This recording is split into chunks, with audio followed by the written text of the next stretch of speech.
copyrighted program created by Rio Grande. Portland police calling all cars. Attention all cars, broadcast 299 regarding a murder. Be on the lookout for a man known as Gas Pipe Jack. Height 5 feet 9 inches.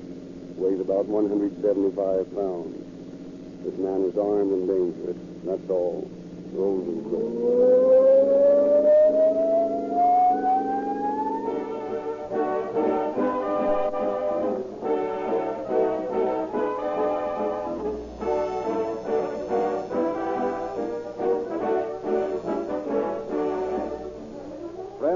The tremendous acclaim that has greeted Rio Grande's new cracked gasoline is evidenced by the thousands of comments made to our dealers and by the many letters written to us.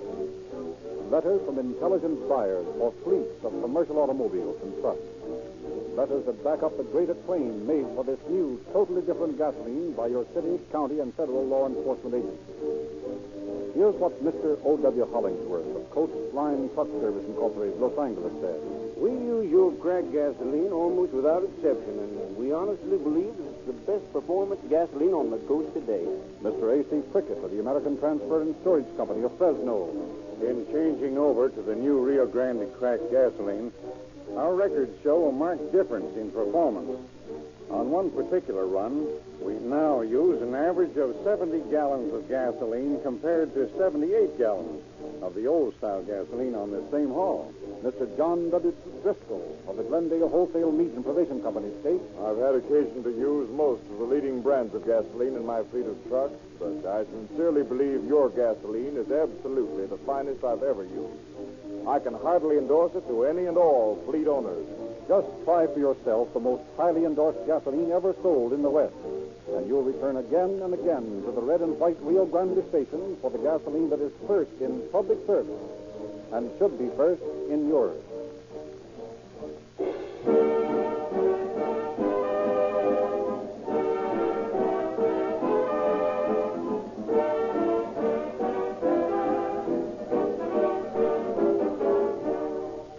The story we are to hear tonight has been taken from the confidential files of the police department of the city of Portland, Oregon. We have therefore asked Chief of Police Harry M. Niles to prepare a foreword to our program. Good evening, ladies and gentlemen. A sensational crime is often followed by an outbreak of similar crimes. A certain type of criminal, usually illiterate, always vicious, takes the facts of such cases as his inspiration and then devises plans to commit similar crimes, hoping to avoid the mistakes the original criminal makes. He is stupid in that, for the original features of a crime are often suppressed by officials in order to forestall just such tricks on the part of the criminal. Such an outbreak occurred in Portland immediately following the arrest of Eddie Wergen, known as Eddie the Hothead. 5 days later, there began a series of crimes similar to that of Wergen. But once again, the criminal learned that the first mistake a criminal makes is to begin a life of crime. We shall learn as our program progresses how one man learned this to his sorrow.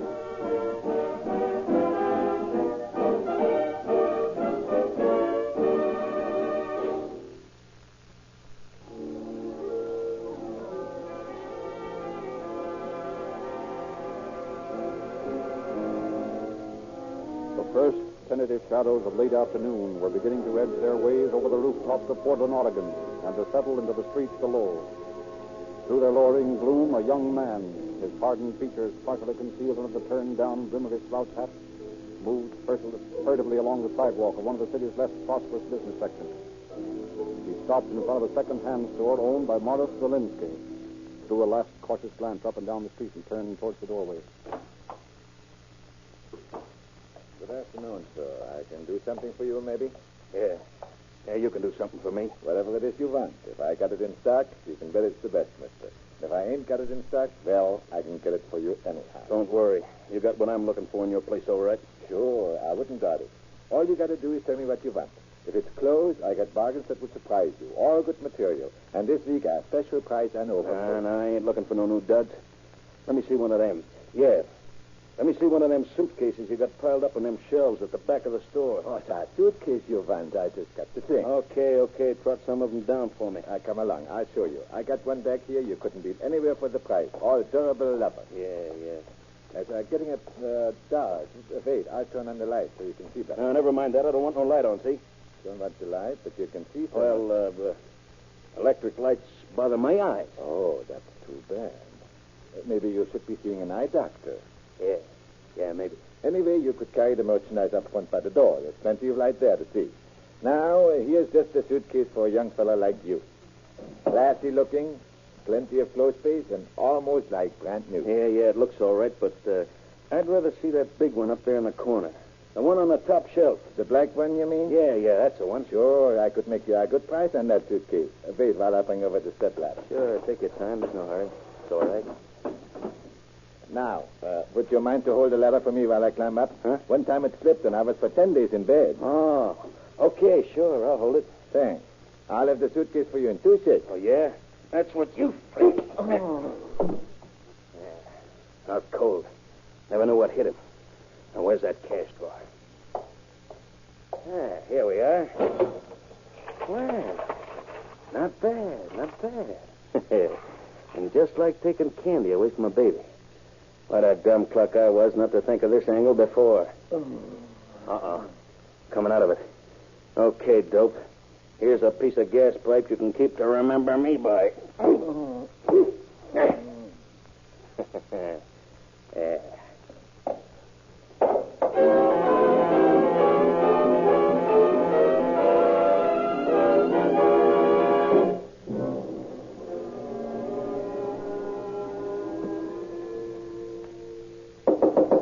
Come in. Sent for me, Chief? Oh, yeah, sure, Captain. Come in and sit down. Yes, sir. Any developments yet on that Morris Zelinsky slugging? I'm afraid not, Chief. So far, the boys haven't been able to turn up a single clue. They've checked both that piece of gas pipe and the newspaper it was wrapped in for fingerprints, but no game. That's not so good. No, sir. That thug planned that well, Flaherty. The fact that he lured Zelinsky into a dark corner in the rear of the store, away from the door and the show windows, demonstrates that. Yes, sir. That and the fact that he didn't leave us a clue to work on. Have you had a report on Zelinsky's condition? The doctors at the receiving hospital say it's critical. His skull was fractured, and they seem to think his brain might be injured. I see. If he lives, they doubt he'll ever completely regain his sanity. Well, if that's the case, there's not much hope of Zelinsky being able to give us a description of the man who slugged him. Doesn't look like it. We've got to get that slugger. If we don't, well, I'm afraid there's liable to be more victims. That's true. I want you to detail 4 plainclothesmen on the job, Faraday. Get them up into the north end as soon as you can. There aren't any special instructions. They'll have to think and act for themselves. Yes, and another thing. Yes, sir. Make it plain to your men that we can't afford to let that slugger strike again, because the next time it may be a case for the homicide squad.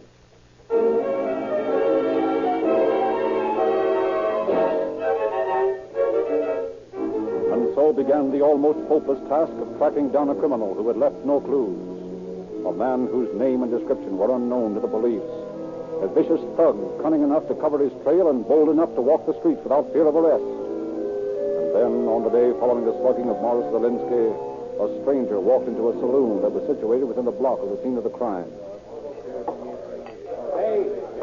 Hey, bartender. How about a little service? Okay, coming right up.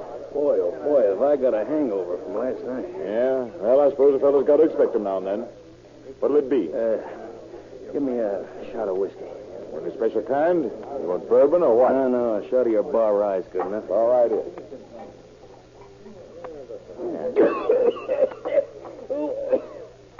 Oh, boy.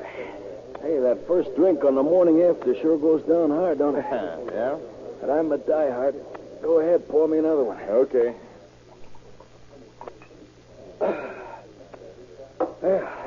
That one went down a little easier. Here you are. Maybe when those drinks start to take hold, I'll begin to feel more like a human again. You must have been on a bender. I was. And boy, did I spend a lot of dough. You did, huh? I'll say I did. But what do I care? There's plenty more dough where that came from. You're lucky. I wish I could say that sometimes. Fill it up again? Huh? Oh, sure. Even after last night, I still got some of my bankroll left. Well, here's looking at you. speaking of bankrolls, see the morning papers? Nah. When I got up this morning, I felt too terrible to even think about reading a newspaper. Some guy grabbed himself off a nice little piece of change yesterday afternoon. Yeah? Only a block from here. How? He slugged Morris Zelinsky, a fellow who runs a second-hand store down the street a ways, and cleaned out the cash drawer. Oh, he slugged him, huh? Yeah, hit him over the head with a piece of gas pipe. The guy carried the pipe rolled up in a newspaper. Suppose it wouldn't attract attention, I guess.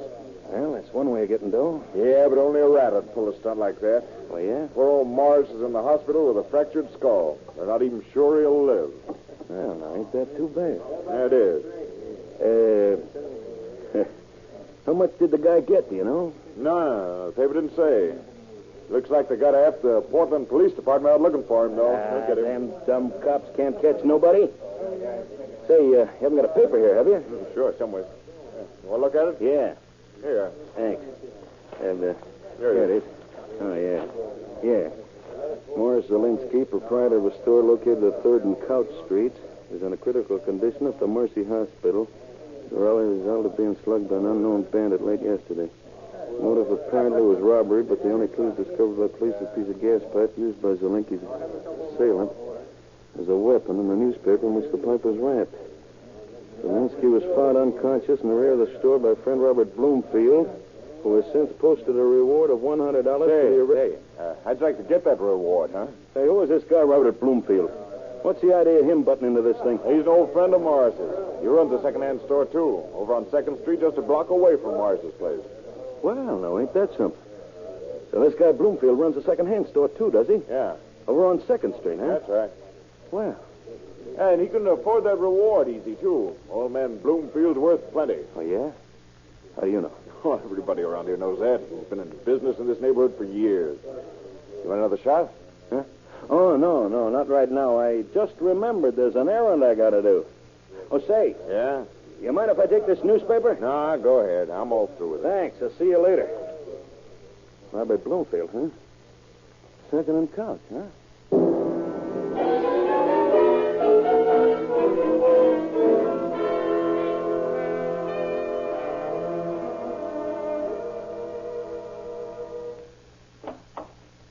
Good morning, sir. Can I help you? Maybe I can help you even more. I'm afraid I don't understand. You're Robert Bloomfield, ain't you? Yes? Well, I seen in the papers this morning that you was offering a reward for information about the guy who slugged Morris Zelinsky. You know something about that crime? Know something? I'll say I know something about it. Well, have you told the police what you know? Of course not. Why should I? Especially after I seen you was offering a reward. Oh. Then you know who did this awful thing to my friend. Well, why else do you suppose I'm here talking to you? All right. Then suppose you tell me everything you know about this frightful affair. Not so fast, brother, not so fast. There's a little matter of a reward connected with this, you know. Suppose you show me the color of your dough first. Oh, the $100 reward. Now, what do you think I'm talking about? Oh, but I don't keep so much money here in my store. No? Besides, how do I know you're telling me the truth? You'll know it all right when I get through talking. Where do you keep your dough if it ain't here? Well, in the bank, of course. Oh. Well, if you called up the bank, they'd send $100 over here to you, wouldn't they? Yes, I suppose they would. But I have no intention of doing anything of the sort. When the men who beat up Morris Zelinsky over the head is arrested, then I'll gladly pay the reward. Oh, I get it. You're playing safe, huh? Well, you got some money here, haven't you? How about a little on account? There is just enough money in the register to take care of the ordinary transactions of the store, and I don't intend to use it for any other purpose. However, if you are sincere, and if you have a straightforward story to tell me in connection with the robbery and injury to my friend, I'm sure we can reach some agreement which will be satisfactory. Okay. Skip it. Come on in the back of the store. I'll tell you who slugged Morris Zelinsky. In the back of the store? But why there? It was in the back of the store that Yeah, I know all that. I want to get out from in front of those windows. I don't want nobody to see me in here. But why not? Because it ain't healthy to do some things in public. Oh, I see. Oh, you mean there are certain people you don't want to know you've been talking to me? Yeah. Yeah, that's it. Sure. All right. We'll go in the back then if you insist. Come on. Okay, swell. After all, I certainly don't want you to get into any kind of trouble for doing me a favor. Yeah. Kind of hoped you'd see it that way. Yeah. Is this place all right? Yeah. Yeah, I guess this is far enough back. All right. Are you prepared now to tell me the name of the man who beat my friend so cruel? Sure, I'll tell you the name of the man who slugged Morris Zelinsky. You stupid fool, it was me. You? Yeah, me, and this is how I... Besides this, you can have this pipe for a keepsake, too. Him as your pal.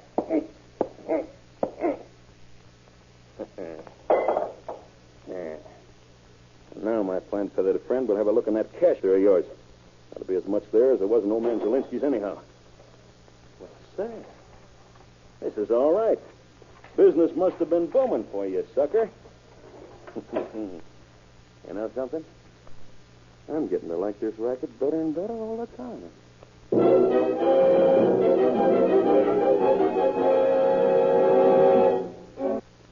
Confounded clarity. This is just what I've been afraid of. I knew that if we didn't catch that thug in a hurry, he'd strike again. Who's on this Bloomfield case? Knowles and Erickson, aren't they? Yes, sir. I'm expecting them to report back here at headquarters most any minute now. Well, let's hope they found something worth reporting. I talked to Knowles over the telephone a little while ago, Chief, and he says there's no question but that Bloomfield was slugged by the same man who attacked Morris Zelinsky. Well, I'm naturally inclined to accept that view myself on general principles. But has he got any tangible evidence to prove it, Doc? Both Bloomfield and Zelinsky were slugged in identically the same manner, sir. Each was lowered to the back of his store and then struck over the head with a section of gas pipe, wrapped in a newspaper. In both cases, the pipe and the newspaper were left behind, and the money was taken out of the cash drawer. Well, Knowles may be right, of course. But I wish he'd get back here. We've got to get action on this thing before the situation gets away from us. This slugger's put 2 victims in the hospital already. Yeah. And within a single day of each other. One may never regain his reason, and the other one's probably dying. Well, Bloomfield's dead, sir. We just received word. Then it is murder. Yes. I tell you, Captain, that... Oh, here are Knowles and Erickson now. I was wondering when you boys were going to get back here. Yes? Have you turned up anything new on that Bloomfield slugging? He's dead, you know. Yes, sir. They told us when we came by the death. I think we have definite proof that these 2 attacks were carried out by the same man, Chief. Oh, isn't that piece of pipe lying there the same one that was used to slug Zelinsky? That's right, Erickson. Yeah, here's the one we picked up in Bloomfield's place. I'm going to put them side by side on the desk here. Ah, you see, sir? See what? What are you driving at? Both of these pipes are the same size, both approximately the same length, and they're both rusted to the same degree. So what? Well, that indicates to me that these pipes came from the same source. Further proof of my theory that both jobs were pulled by the same man. Well, we're all inclined to believe that anyway. But what does it get us? What have we got that are clues that will enable us to find the man who pulled these 2 jobs? Knowles, you got that newspaper that was wrapped around the piece of pipe we found in Bloomfield's store? Yeah, right here. I'll unroll it. There you are. Here's our second clue, Captain. You see this ring on the front sheet? Yes? Someone set a wet glass down on this paper, and the mark it left indicates that the glass was of the sort used by saloons for serving whiskey. Well, I'll grant you that. But as a clue, it's too vague for any value. Now, wait a minute, sir. Let me show you the back of this paper. Here, I'll unfold it and turn it over. Now, you'll notice that the back of this paper has been moistened at some time or other. The paper's been stained and lost smoothness. And there's still a noticeable odor remaining. Yes, I get it. Mm-hmm. Someone spread this paper out on a moist surface while reading it. And that odor and that glass ring on the front sheet means that the wet surface was the top of a saloon bar. A saloon, eh? Yeah. But you won't get any place searching through a flock of saloons for a man who stole 2 pieces of gas pipe from the same junk heap. Oh, that isn't the idea, Captain. I'm going to search the saloons for a man who had or still has a certain watch in his possession. A watch? That's right.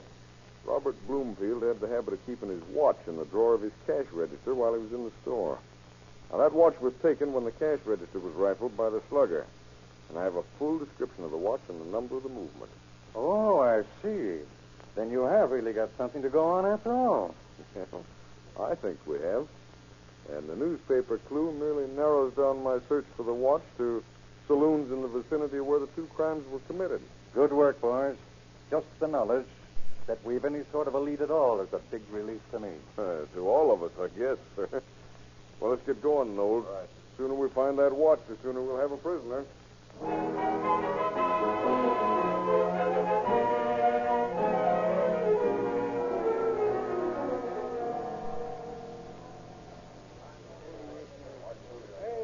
Hey, how are you, bartender? Oh, hello, fella.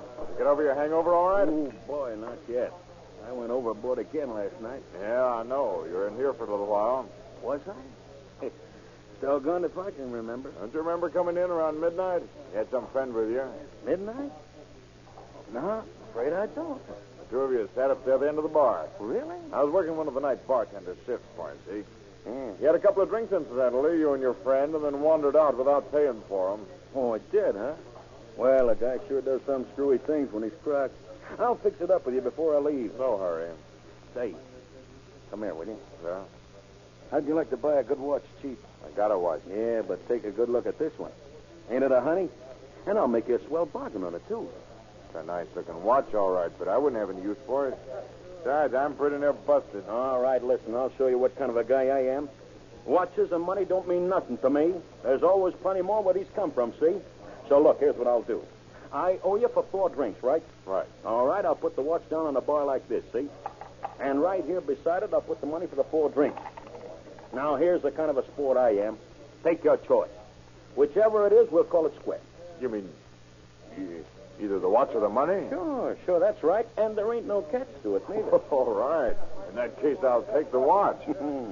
Okay, fella, okay. That suits me fine. Slip me a shot of rye, will you? Sure will. Thanks. Did you see in the papers where that slugger knocked off another man? This time the guy died.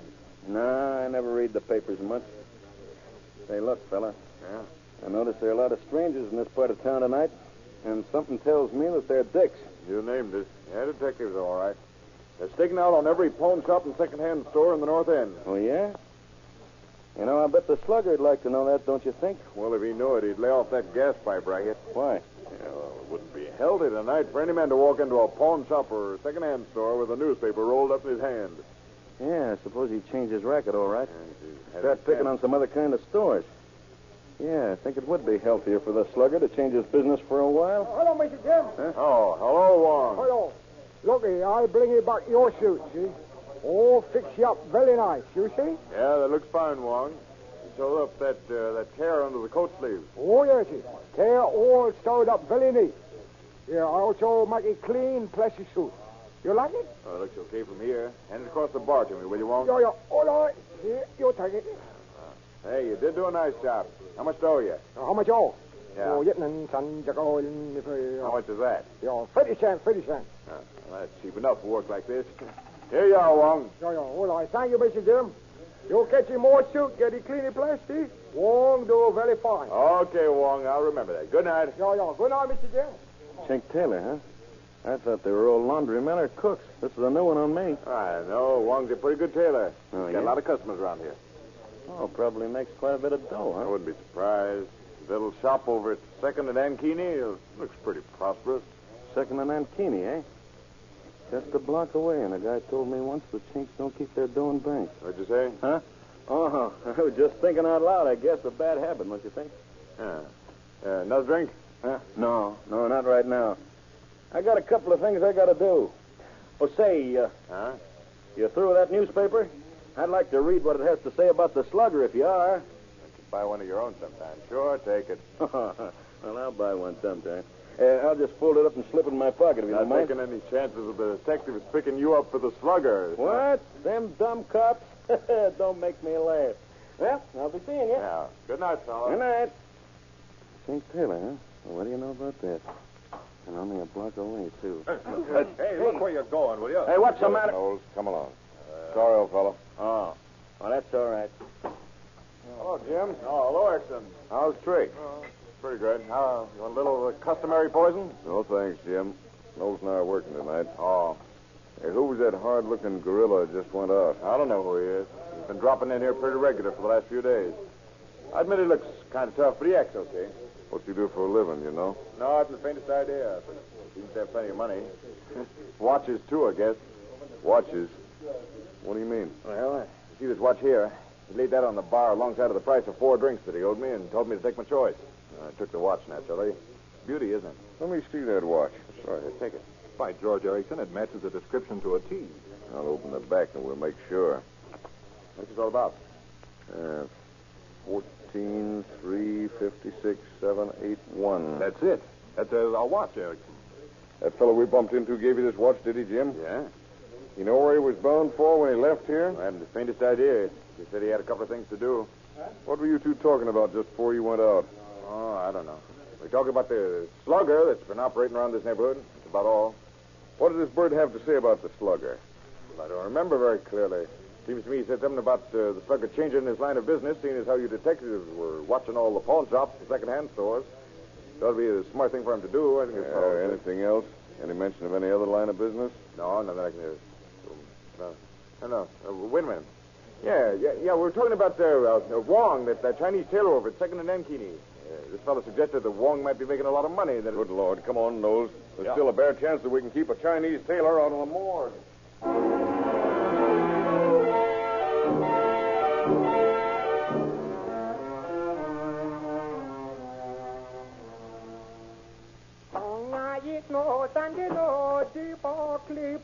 Where you get on sleeper? No, nothing in there. All right. Cut the serenade, Bing, and come on over here. Oh, good evening. You're a tailor, ain't you? Yeah, Taylor.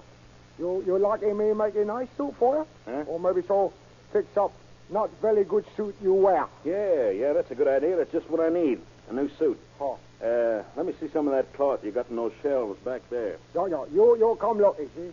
I catch a very fine pattern, yeah. Okay. You look, see. Oh. You lucky this one? Huh? Very sporty. Maybe so you lucky this one better. No stripes for mine. 2 years of that was enough. Let me see that other bundle there. Oh, this one? No, that other one. Just turn your back at... Yeah, that's it. Oh, yeah, I see now. Yeah, all right. I'll get you off the shelf. Yeah, this is what you'll get, you... No, Hey, what for you hitting me? I'll show you, you yellow heel. I fix you plenty. Yeah? You know can hitting me with the pipe. Oh, yeah? Well, I'll show you some real fancy fixing. Listen, Fighting won't do you no good, because I'm going to cave in that hard skull of yours with this gas pipe face. My eyes. I'll show you. No, please. Don't give me. You rat. Drop it quick. Dick, huh? Okay, coppers, come and get me if you dare. Look out for that pipe. I'll show you. All right, Knowles, I got him. Get the handcuffs on. Wise guys, huh? Wise guys, you think they're smart coppers. Well, you got nothing you can pin on me. Yeah, if you think we haven't, you're crazy. Oh, yeah? We got enough on you to put 6 men in prison. What? And that's not counting the murder charge. Just a minute, please. I got idea. What is it? You let him go back in the room with Wong all alone, see? No more pipe. Wong make it fix him. Wong fix him plenty, China style. Yeah, that sounds like a swell idea, Wong. Wait a minute, you can't do that to me. No, I'm an American citizen, see? I got my rights, and I'm going to protect them, too. Yeah, I wish I could let you do it, Wong. Nothing would be bad enough for this yellow rat. I fix him good, see, for hitting me with his plight. I fix him good all the time like a China. The more I think of the idea, the better I like it, Wong. No, but when there's You better hurry up and call the wagon, Knowles, before I yield to temptation.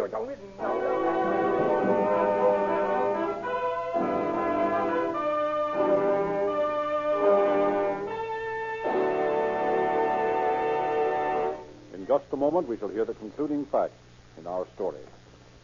For the last 6 years, Rio Grande cracked gasoline has been tested and proved by the exacting drivers of police cars, fire engines, ambulances, and emergency equipment in the cities and counties of California. These men who know have found it to fulfill all their demanding requirements. Let's drive into a red and white Rio Grande station tomorrow and give this new liquid dynamite an honest trial.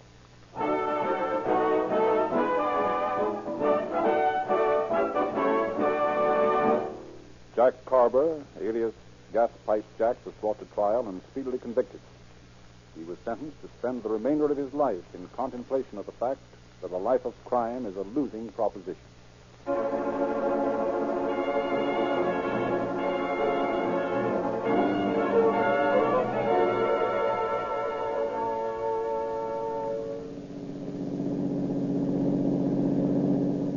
Portland police calling all cars, attention all cars. The cancellation of broadcast 299 regarding a murder. Suspect in this case is now in custody. That's all. Rosenquist.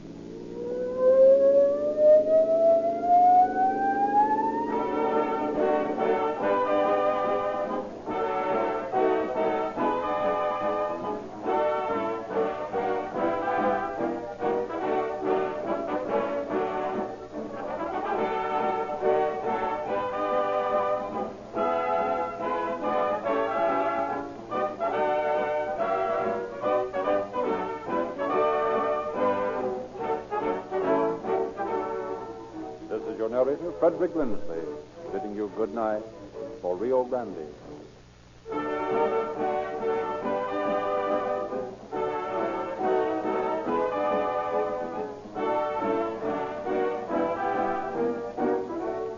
Next week at this time, Rio Grande will present the case of the 10th Commandment. This is the Columbia Broadcasting System. KNX, Columbia Square, Los Angeles.